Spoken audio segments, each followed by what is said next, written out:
Hey guys, we're back with the house in Fata Morgana, or Requiem for Innocence. When we last left off, bandits raided the brothel and Jacopo kinda got stabbed. But like, he's the protagonist, he can't die, we know he doesn't die, unless that one choice by giving Morgana the flowers screwed everything over. And he actually dies for real here. That would be something. It's not gonna happen though, come on now. We already know that, he's not dead yet. I assume the raid has already ended by now. Oh yeah, I didn't mention it, but it's like 1 a.m. right now. I don't know if I'm going to record all night or if it's just this one, but I may go for it. Or maybe like if I finish part 1, I could just like do like a Cento Dali tonight? Is that how you say it? Like, I think you're supposed to... Well, I don't think it really matters like if you save it for the internet. So I could just do like a Cento Dali after part 1. The other one after part 2, and happily ever after part 3. Jacopo, I already checked. This is Maria. Wake up, please. Open your eyes. Can't have you dying on me too. I beg. Wait, is your undead? You can't just kill your off camera, especially after I suspect her of being like evil. I'm begging you, open your eyes.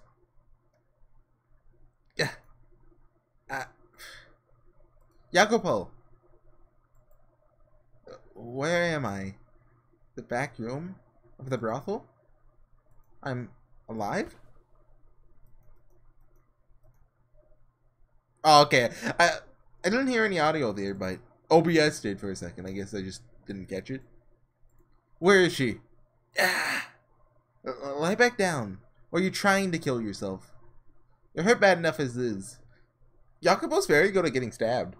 And like handling it. Like, remember in door 3, he got stabbed by like the coach of the horsey driver. That's what they call them, horsey drivers. The carriages. Yeah. You're bad enough as it is. I've been bandaged up. I meant to make my name HorseyEatYou. I just forgot the name, so I made it HorseyEatYou. This so bright red. Guess the bleeding hasn't stopped. I'm cold. I swear to God, I'm sure I'd have lost you. Maria, are you crying? Got a problem with that? Stupid guy? I'm sorry. How many years has it been since I last saw her cry? It was back when she was 12, I think. Besides us, there are 2 other girls here. No Fata Morgana or Duran. They wouldn't kill her off camera. And if they were going to kill her off, it would have been during this raid, wouldn't it? Like, they're not gonna have her like have some dramatic scene where she like saves Morgana or something, right? I don't think they'd do that. Maybe, I don't know. This can't be everyone who made it, can it? I have to see. What did I just say? Lie your butt back down. You need to give it some time to heal before you move around much. There we go, I heard sound that time. Jacopo! Jacopo? I don't know. Jacopo? I don't know. Knowing Maria's pleads, I stumbled my way towards the guest room, leaning against the wall for support. I had evidently lost quite a bit of blood. I was freezing cold and constantly on the edge of vomiting. My body was heavy, like someone had strapped a boulder to my back. My vision swirled, distorting with each step I took. I knew it wasn't that long of a walk from the back to the front, but it felt like it would take me ages just to get down this hall. Like I was on an endless march towards a vast, empty abyss. Oh, still in bright colors, I see. I had braced myself, but what I felt when I stepped into that room was a despair too deep for words.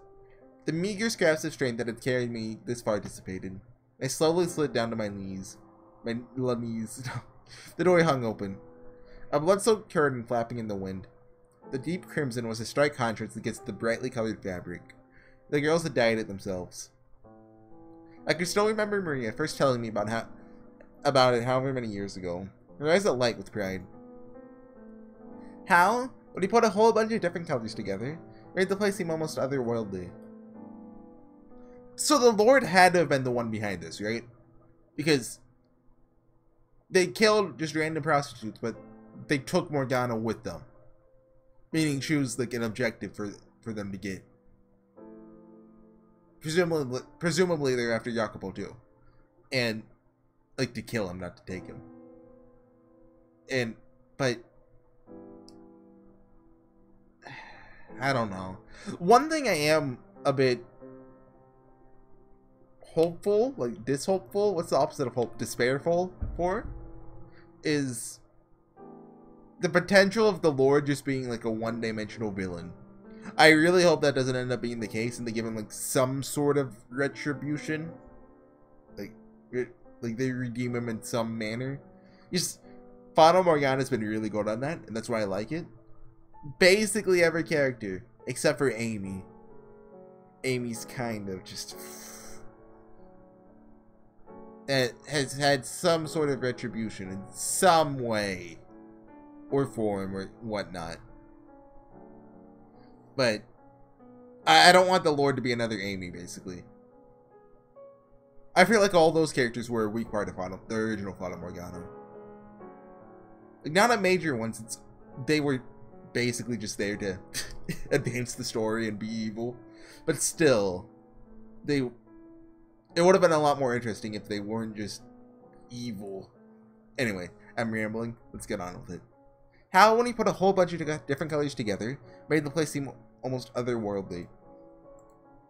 The patrons who had been drawn in by its allure today had not found themselves in the land of milk and honey, but instead had been cast into the pit of death. Several corpses lay motionless around the room, their faces twisted in agony, their eyes vacant. What the heck? Why? How could this happen? I asked, stupefied, neither expecting an answer, nor trying to place the blame on anyone's shoulders. It was an empty, meaningless lamentation, powerless as the man who had uttered it. Almost all of us felt the same way, hopeless, helpless, horrified. Not more than an hour ago, we'd been having a party, for God's sake, fooling around like a bunch of idiots, the girls complaining about their clients, plates of food, specially made for her birthday. Her birthday. Where's Morgana? I couldn't find her. Why not? I'm sorry. I looked everywhere. But I couldn't find her. I'm so sorry. I wanted to tell her I wasn't blaming her, but I couldn't find the words. If anyone, if it was myself, I was disappointed in. It was myself. Did they not put a space there? I can't tell because the italicized F. Like, how could I have failed to keep her safe?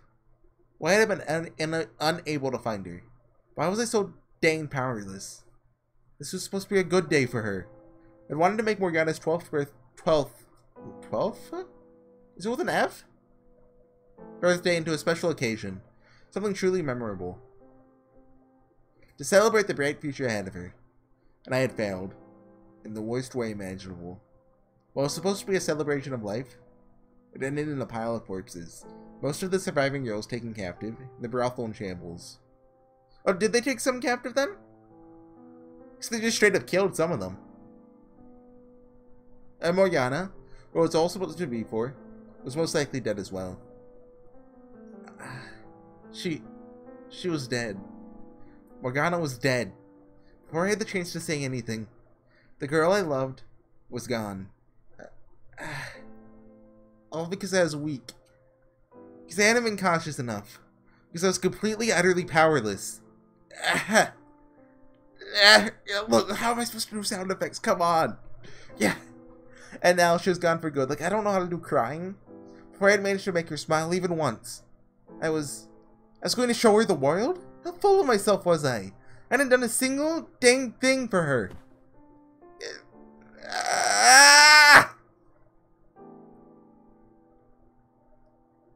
Physical strength is meaningless for what I wanted to achieve. What good was being number 2 in our little band of peacekeepers if I couldn't even stand up to a pack of bandits? I didn't have any real power. I was worthless, helpless, weak. My sole job was to keep this place safe. Right, but someone leaked information. Like, right, I forgot about that. Is Jiran evil? So, this is just a guess. She pretended to be passed out. She wasn't really passed out. So she didn't go down to the cellar. So when the guards came, well, the bandits came. She was like, "Yo, it's me. I'm the evil one, Kihi." And then she just left with them. But just because if she was in the band of slaves, like if she was where she took the slaves, that would mean that she would be in the flashback with Yukimasa and she would have been killed. So we know she wasn't taken captive. And she's not here, supposedly. Which means she has to have run off on her own. Or she just hasn't shown up yet and she's like still just passed out on the table. But it just fits too perfectly. Like, it's her or Guardian, and it's gotta be her. She's not dead yet. It's gotta be her. Right? My sole job was to keep this place safe. And it was painfully clear now how unsuited to the task I was. My initial fears were right. It was only the four of us who had made it through the assault. Like, I called it from, like, what, the episode after she showed up, but still, like, I don't want her to be evil. Maria said that, while they'd made it to the sailor's safely, they soon discovered and most of the girls taken captive. Jiran included. Jiran's evil.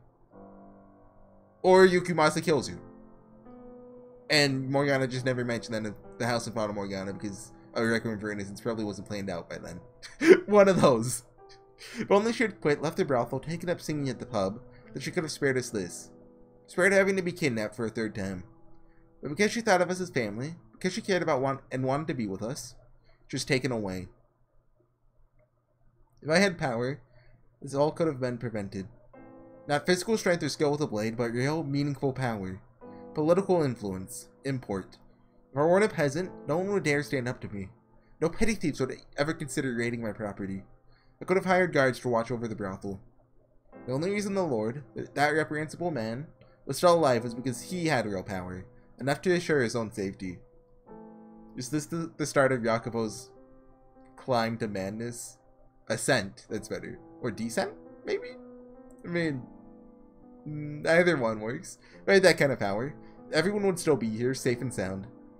I could have made certain of that. Muriel wouldn't be crying. Jiran would still be part of our family. And she, Morgana, would still be alive. She would still be by my side. That one simple thing could keep anything like this from happening again. I just realized it. But that's 3 times now that Jacopo's like put a deadline on something. And like right before it can be accomplished, it just goes, you know, with the white-haired girl, with Morgana in the tower, and with this. I don't know if that they called that out in the original, because they probably did. Anyway, from happening again. In short order, Guardian burst into the brothel. Seeing the carnage, her wailed in grief, she quickly transformed into fury. I watched on, only really half paying attention as he raged. He marched over and said something or another, though couldn't say what.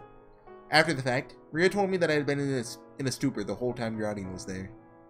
He had apparently tried to cheer me up, but soon found himself frustrated, finally disappointed in me.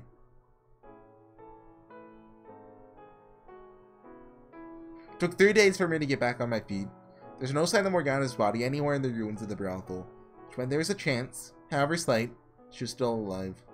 I clutched tight to that tiny sliver of hope, searching desperately for any sign of her. Maybe she'd realized something was wrong and gone into hiding. But no matter how many people I talked to, no one had seen anyone who matched her description. She was just gone, like a puff of smoke. Which left 2 possibilities. Either she had been taken along with the other girls to be sold off, or she had been killed and her body disposed of somewhere out of sight. While the latter... I'm really bad at emphasizing words if you hadn't noticed. While the latter seems significantly more likely, deep down I still yearned for even the slightest trace of her. Maria encouraged me to let go, to move on, though I knew her well enough to know it wasn't out of lack of compassion. The whole affair had visibly taken its toll on me.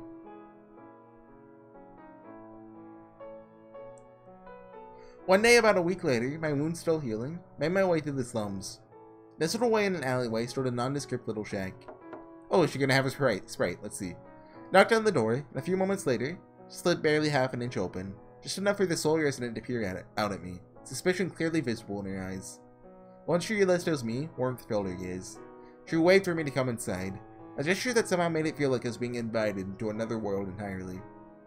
Beyond the door stood a noble woman who held herself with an elegance and grace unbefitting of the slums, but a darkness that felt right at home. Give her a spray, come on. Nope. I heard about the attack on the brothel, and that you were hurt. So glad to see you're well. You're concerned about my safety? Well, shit, his sprite's on the left. I think she might actually have a sprite. The woman pulled back her hood, revealing her face. Though age had clearly begun taking its toll on her, there's still striking beauty to her. A kind of beauty impossible to attain down here in the dregs of society. Her hair was a bright brown, her skin dark, and her facial structure somewhat similar to mine. I remembered that this wasn't the first time I had seen her. It was fairly recently, not that many years ago she would have made me believe. We had briefly crossed paths on the day of the Midsummer Festival. Oh! The woman I had bumped into, that was her. I forget if I mentioned, like, I forget if I even felt that way. But I felt like I was like, oh, is she gonna be important, lady? Like, I don't even remember. Like, did she say something that made me say that? Like, this is an I told you so moment. This is a did I tell you guys so moment? I don't know. Of course. Show me a mother who's not always concerned about her child's safety. The woman's name was Generva? Generva? Hold on. Well, like, I know Minerva. Pronunciation. Generva. Geneva?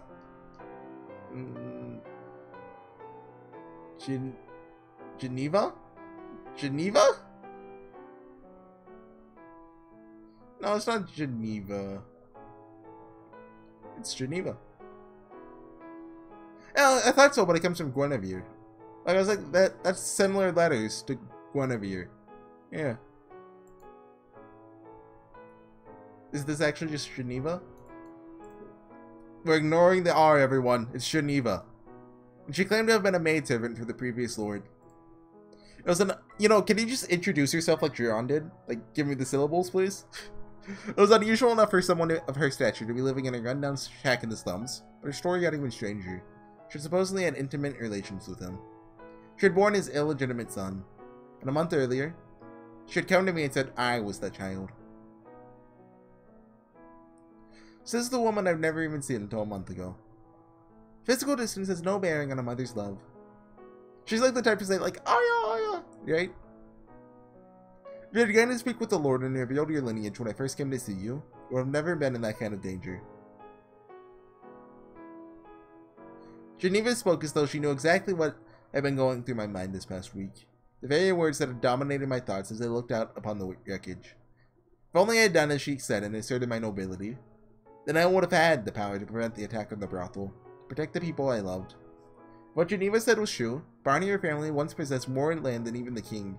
That land, and the family, was divided up between each of their sons. The Barniers were only a few generations removed from the current royal family, which is why they controlled so much land in the first place.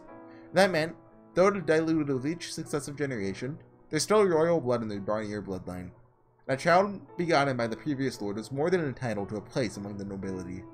However, realistically speaking, even if I had lent my ear to their cajolery, it wouldn't have changed anything.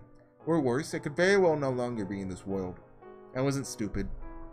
This noble woman, she's just using me. There's still time. Go to the Lord's manor. Show him. Not really your son, am I? Geneva fell silent for a moment, observing me. I had no memories of my mother. Sure, it might be nice if she were to show back up someday, but it just wasn't likely. Her whole story was extremely contrived. I always forget if that's contrived or contrived. The sun could decide to rise from the west one day. There'd still not be a drop of noble blood in my veins. I knew perfectly well how filthy my blood in me was. Discussions will progress much smoother if we both know what the other wants out of this arrangement. Start by telling me who you really are.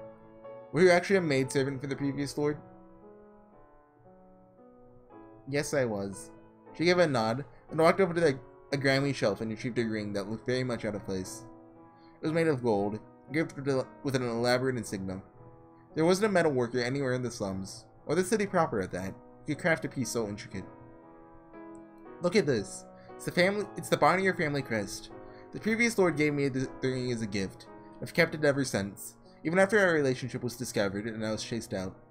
I didn't sell it, because I knew I was with child. They will have no choice but to acknowledge you as a legitimate heir if you show them this ring. Why did you wait so long to come find me then? I was afraid they might kill you if I brought you in as a baby. Why were we separated? Misfortune. One day, bandits came and kidnapped you. Presumably they were hired by the Barnier estate because they didn't want your existence coming to light. Why not just kill them? Consider it a miracle you're still alive. Can only imagine the stern... Like, obviously she's lying. We know that because we've read Fata Morgana, but... Come on. Gotta expose the contradiction. Can only imagine the stern look on my face as I listened to Geneva speak. Part of me did, indeed, want to take everything she said as true. Wanted to believe I was someone important. Wanted to grab hold of the fantasy that I did have noble blood in me and never let go of it. And had I not come face to face with my own powerlessness a week earlier, perhaps I could have swallowed the delusion. Used it as a stepping stone for my dream to show Morgana the world. It appears you've done your research. I don't have any other family, to the best of my knowledge, which does indeed make me a good candidate for you to step in and claim your stake on. If I were to guess, your child with the Lord has either passed away, or never existed at all. It's probably true that you worked at the Barnier's Manor. It's probably true that you had relations with the former Lord. You're chased out, and now you live in poverty. You want to go back to your former, more comfortable life, and while you're at it, take vengeance on the current lord. Or perhaps you simply want the entire noble class to suffer. The specifics of your motives are irrelevant, though. Being a woman, you have no means to accomplish that yourself, so you came up with the idea of using a fake son. If your child were still alive, he'd be right about my age, wouldn't he? And we look similar enough for you to convincingly claim we're related.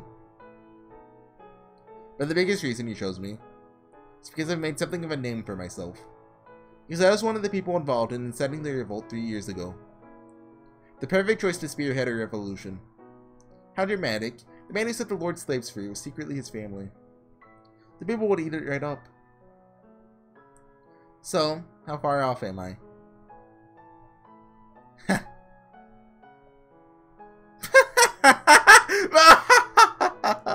A sharp for a filthy peasant. It would seem I chose wisely. Is my voice like almost cracking like it sounds to me? I hope it is. I was right. She was a manipulative, conniving shyster. But her insults didn't bother me in the slightest. Those words made so much more sense than any mad claim that I had royal blood in me, that I was some kind of hero. Following suit, I twisted my lips up into a smirk. I was a filthy peasant, and I was fine with that. All it meant was that I had to claw my way to the top. I'm in. Geneva and I then discussed the details of her scheme, after which she gave me the Barnier's ring. You know, they could have made her like an actual character. I imagine she's not gonna have much relevance after the whole revolution. Like, Yakubo, hey, yo, take a house and like some diamonds and gold and stuff. Get out of here. And then they never talk again. Or better yet, he just leaves her in the slums. Like, what, you think you wanted help? Nope. I doubt anyone would have ever imagined it would end up in the grimy hands of a slum rat. Once our discussion was done, I headed straight to the pub where the rest of the gang liked to congregate. Go to... Jacopo! Should you really be on your feet so soon? Barmaid is my favorite character. I'm fine, thanks. I'm glad to hear it. I'm sorry about what happened at the brothel. Is the gang here? What? Oh, yes. Near the back. Thank you. Are you sure you're okay? Well, look what the cat dragged in. He's just talking about going to whip your sorry butt back into shape. You ain't still moping, are ya? I get it, kid, I do. Spoilux. But you're a man. Instead of crying, you should be... Guardian. Yeah. It's time we started ourselves a revolution. Are you just gonna stare at me or actually say something? Come on, play the hype music. Play the hype music. Give me the hypest scene of all time. You're the ones always going on about revolution this, revolution that. I think it's called being shocked to silence. You serious about this, Jacopo? Am I one to joke about this sort of thing? No, you're not. You sure as heck aren't ya? Aren't ya? Are ya? Wait, what? You sure as heck aren't, are ya? There. It was about dang time if I do say so myself. I knew you'd come around eventually. I knew you wouldn't stay sulky forever. Things will get way better off once we rip that guy's head off, that pricker's head off. Should cut down on the number of people turned into thievery, so I'll never have to deal with anything like what happened to the brothel again. Never again, you hear me?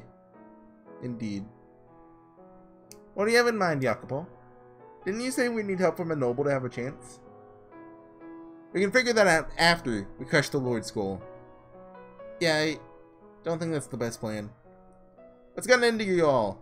You're always going on about how you want to stage your revolution. Now that we're actually talking about it, you're babying out? I think that's not allowed. No one's babying out. It's just, we have a noble. For real? Well, we got it all worked out. Why didn't you just say so? So who's our guy? Who's the noble who agreed to give us a hand? The former lord's illegitimate son. His actual son? Really? That means he could legitimately inherit the lordship. Whoa. How the heck you'd get in bed with the biggest fish in the city? You're telling the truth? This is huge. They don't just give us a leg to stand on. This puts the dang law on our side. So how hard it'd be to set up a meeting with this guy? This ain't some measly uprising. For getting through with this, I'd like to see our royal sponsor for myself. You're looking at him. Say what? I am the former lord's son.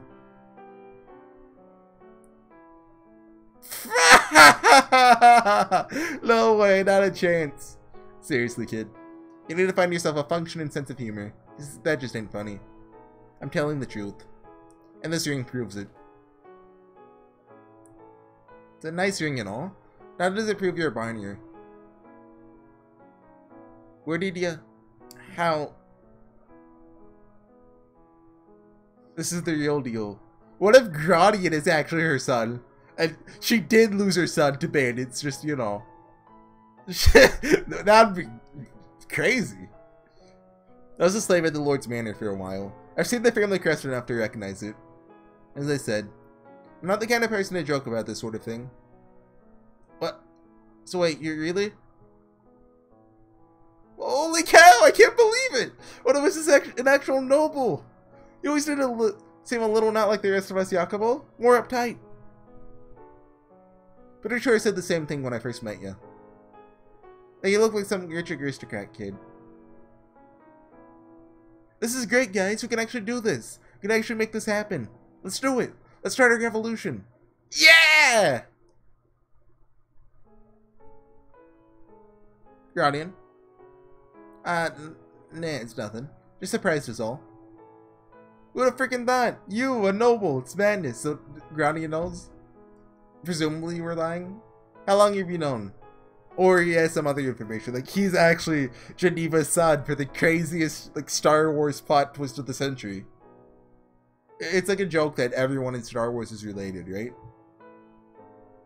Like, I've only seen the first three, so I don't know if they do it more, but, like, you know, there's the whole Luke, Vader's son, and Leia's brother. I've seen the originals.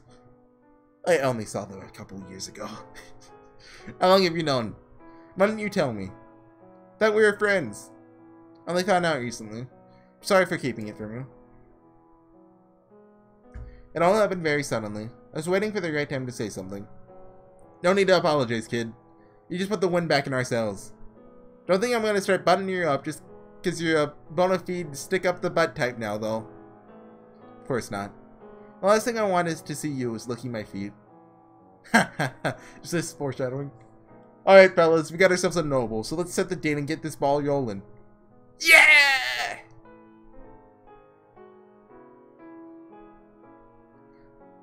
What had once been nothing more than a pipe dream was, against all odds, soon to be a reality.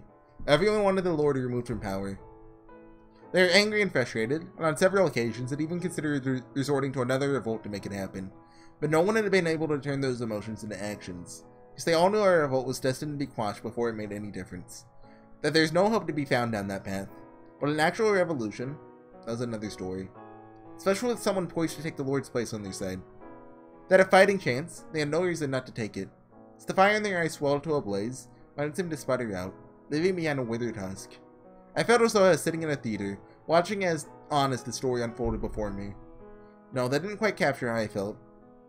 I wasn't even watching it with my own eyes, really listening quietly as someone who recounted for me their heroic deeds. The fact that it was an indispensable part of this operation still hadn't fully sunk in. All I knew was that I wasn't completely powerless anymore. While a fiery passion and hope for the future filled Grodding and the rest of the gang, a dark, poisonous revulsion for God and fate streamed in to fill the hole left in me by the attack on the brothel. Preparations proceeded smoothly, with Geneva providing inside information and guidance. As I'd expected, there were a not insignificant number of nobles dissatisfied with the way Barnier ruled. They were constantly looking for a way to eradicate the cloud of pestilence hanging over the land. However, Lord had eyes everywhere in the upper circles. He was especially mindful of who he associated with whom, and how often. Any signs of opposition were swiftly dealt with, before they had a chance to pose any threat. So the nobility needed an outsider, someone the Lord wasn't on the lookout for, to step in and assert power. Geneva arranged for several guards in attendance within the Lord's manor to betray him on the day of the revolution. They had opened the doors for us from the inside, and would storm the manor. Structurally, the plan was similar to the slave revolt, the two major differences being my role, and the Lord's death being our primary goal. As the day drew nearer, it was all anyone in the slum seemed to be talking about. Though we did our best to encourage everyone to stay quiet, just to not alert the Lord, it was impossible to keep the excitement contained, and it wasn't long before word reached Maria's ears. She approached me, pale as a ghost, and attempted to talk me out of it. Haven't you had enough danger for one life? Go on, forget about all this revolution stuff. We can build up a new brothel and just stay low for the rest of our days. Does that really sound so bad? You're the only friend I've got left, Jacopo. You know, she joked about it, but Maria really is like the big sister character. She was practically begging, which she almost never did. While I sympathized with her, Maria's desperation did nothing to try my resolve. Before long, the day was finally upon us. I think I'll call it there. I'm hyped. I am hyped. I'm going to do another one like, right after I call this episode. I don't want it to be like an hour and a half long. So I'll see you guys next time. Bye.